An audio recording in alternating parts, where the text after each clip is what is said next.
नमस्कार विद्यार्थी मित्रांनो, आज आपण इथे एसएलच्या पेपरचे अध्ययन करणार आहोत। आज आपण आपली इथे तिसरी कथा प्रारंभ होत आहे। लोभः पापस्य कारणम।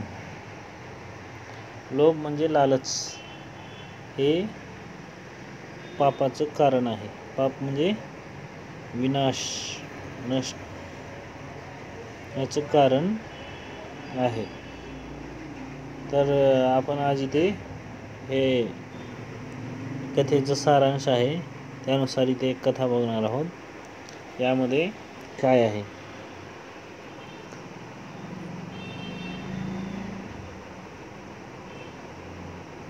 बघा। यामध्ये साथियों, एक दिन मैं एक दक्षिण के वनों में भ्रमण कर रहा था। दक्षिण म्हणजे दक्षिण भाग, इकडे दक्षिणकडे म्हणलं तर आपलं हे महाराष्ट्र, कर्नाटक, आंध्र प्रदेश हे दक्षिणाचे वन येतात, जंगल। वहाँ मैंने एक तालाब के किनारे बूढ़े व्याघ्र को बैठे देखा। तिथे एक तालाब म्हणजे तळ्याच्या कडेला एक म्हातारा वाघ बसलेला बघितला।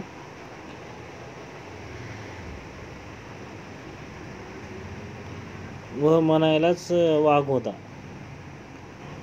पर उसने एक हाथ में कुशाएं रखी थी, दूसरे हाथ में सोने का कंगन। त्याने काय केलं होतं, एक हातामध्ये कुश म्हणजे एक हे असते, काट्याचं एक गवत असते, ते गवत, आणि एका हातामध्ये कंगन म्हणजे सोन्याचं काकण हे घेतलेलं होतं। इसकी तापसी मुद्रा देखकर मुझे हंसी आ गई। ते असं बसलेलं होतं की एकदम न थांबता, न हलता ते असं बसलेला होता, एकदम तपस्वी जसं बसते तसं बसलेला होता।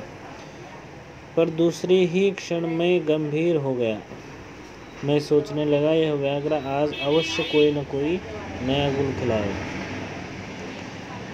त्याने ते फक्त यासाठीच तपस्वी होऊन बसलेला होता की त्याच्याजवळ कोणीतरी येईल आणि तो त्याचा आहार होईल, त्यासाठी तो तिथे शांत बसलेला होता तपस्वी होऊन। त्यानंतर तिथे सरोवर के पास ही एक पगडंडी थी, तिथेच एक पायवाट होती। त्या पायवाटने आने जाने वालों को वहाँ तांता लगा था। व्याघ्र पथिकों को संबोधित करके कह रहा था कि पथिकों, मैं आज कुछ दान करना चाहता हूँ। मेरे पास सोने का कंगन है, जो चाहे इसे ले सकता है। तर ते व्याघ्र काय म्हणत होता, येणा जाणाऱ्याला तो असं म्हणत होता की हे माझ्याजवळ कंगन आहे, मी हे कंगनाला दान करणार आहे असं म्हणल्यानंतर तो लोग उसकी ओर देखते और उसकी लंपटता पर हंस के आगे का रास्ता नापते। इतने में एक लोभी पथिक त्यानंतर तो प्रत्येक माणसाला म्हणत होता की मला आज दान करायचं आहे, म्हणून तो येणाऱ्या जाणाऱ्या प्रत्येक माणसाला म्हणायचा, परंतु कोणीही त्याच्यावर लक्ष न देता हसून टाळत होते। त्यानंतर एक लालची माणूस काय करतो, तो जो निकलने की कोशिश की लालची माणूस तिथे त्याचं ऐकून तो घ्यायला तिकडे त्या तळ्याच्या जवळ जातो आणि तळ्यामध्ये तो दलदल में और जो जो निकल रहे इतने में एक लोभी पथिक भी और जो 16 नंबर कुठं गेला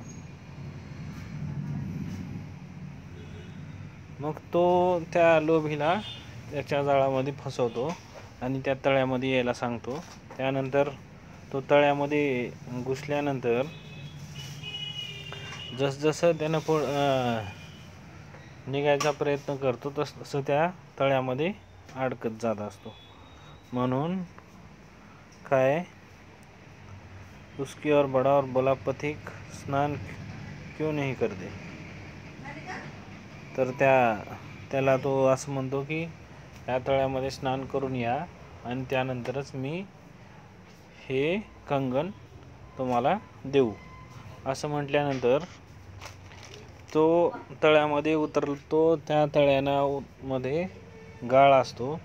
गाळ असा असतो की प्रत्येक गाळामध्ये माणूस अडकल्यानंतर जसं निघायचा प्रयत्न करतो तसं तिथं त्याचे जास्तच त्या गाळामध्ये अडकत जातो.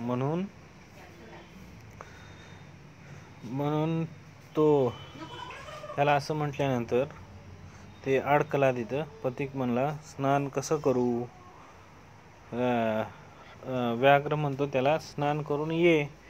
तर पथिक म्हणतो की मी आता स्नान कसं करू. मैं तो दलदल में फंस गया हूँ, मुझे निकाल दो. तर ते म्हणतंय की हे ती लोभी लालची माणूस की मी इथं अडकून बसलोय, आता तूच मला काढ.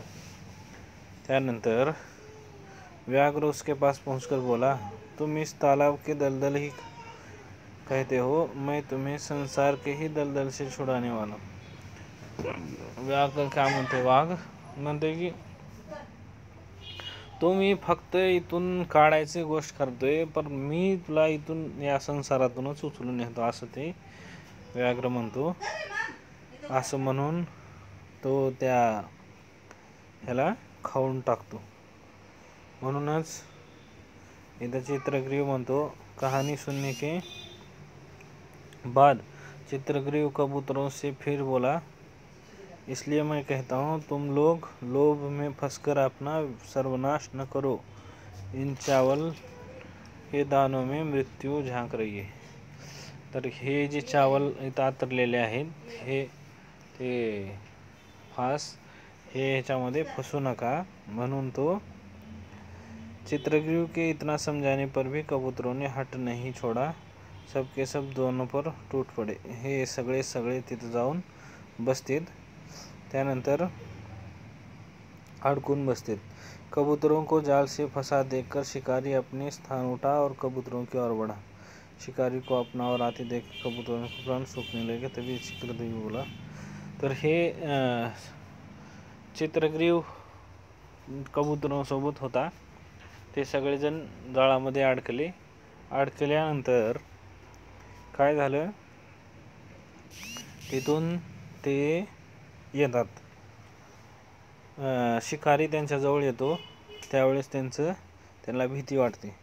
तर चित्रग्रीव त्यांना आता काय म्हणतो, साथियों आपत्ति कभी भी घबराने से दूर नहीं होती. हमें आलस्य का त्याग करना चाहिए और छोटी छोटी वस्तुओं से संगठन से भी कार्य सिद्ध हो जाते हैं की नीति के अनुसार एक साथ लेकर उड़ जाना चाहिए. तर ते चित्रग्रीव त्यांना सजेशन करतो की आपण एक साथ एकत्र येऊन ह्या जाळाला घेऊन उडून जाऊया. म्हणून तो उडून जातो. चित्रग्रीव की बात कबूतरों के समर्थन किया और सगळे उडून निघाले. शिकारी के लौट जाने पर कबूतरों ने अपने सरदार चित्रग्रीव से पूछा स्वामीन अब क्या करना चाहिए. तर तो तिथून एक त्याचा मित्र उंदीर असतो. त्याचं नाव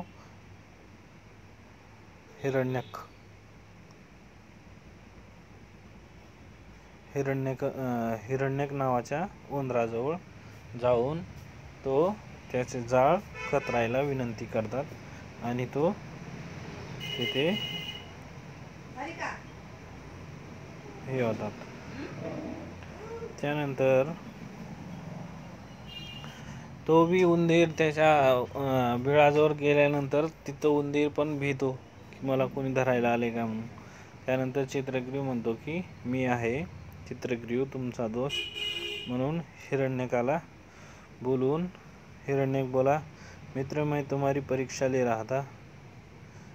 चित्रग्रीवाची परीक्षा घेतो तसं. तर चित्रग्रीव के बुलाने पर हिरण्यक अपने बिल से बाहर निकला.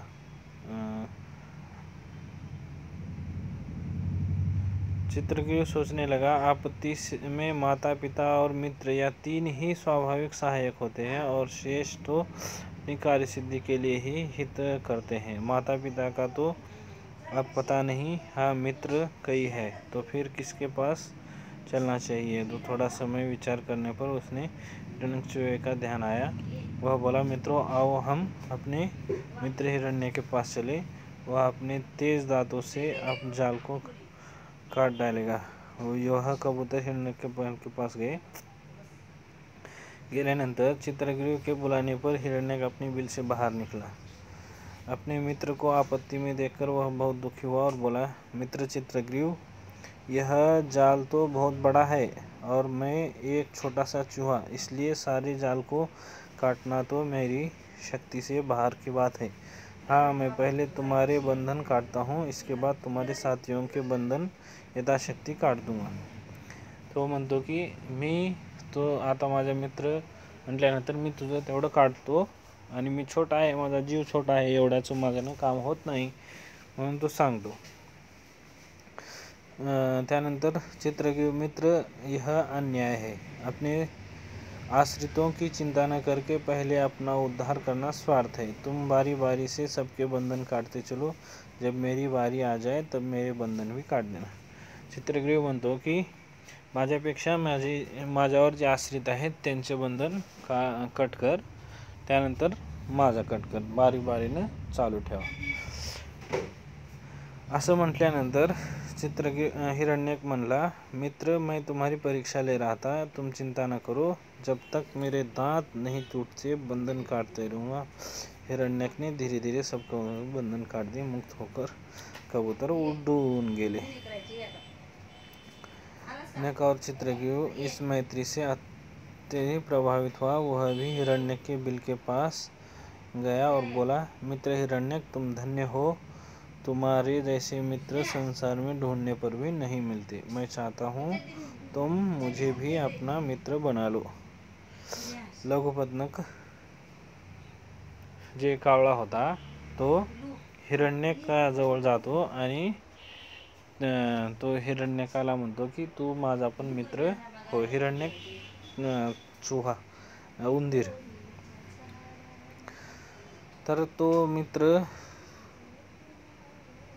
तुम कौन हो, मित्र बनना चाहते हो. हिरण्यक बिल भीतर से ही म्हणजे बिळातच बसून हिरण्यक त्याला म्हणाला की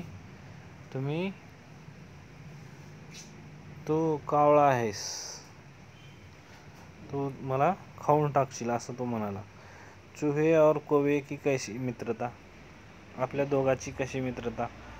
मी तर तुझा भक्ष्य आहार आहे, तू मला खाऊन टाकशील असं म्हणून तो आग और पानी की भी कभी एक साथ रह सकते हैं, मुझे ऐसी मित्रता नहीं करनी, कहीं मेरा भी वही हाल न हो जाए जो हिरण और गीदड़ का हुआ था. आता हे जे आहे लघुपतनक आणि उंदीर या दोघांच्या कथेनुसार तिथे हिरण आणि गीदडाची कथा आहे. ह्या दोघांची दोस्ती होऊ शकत नाही ते असं म्हणतात. धन्यवाद.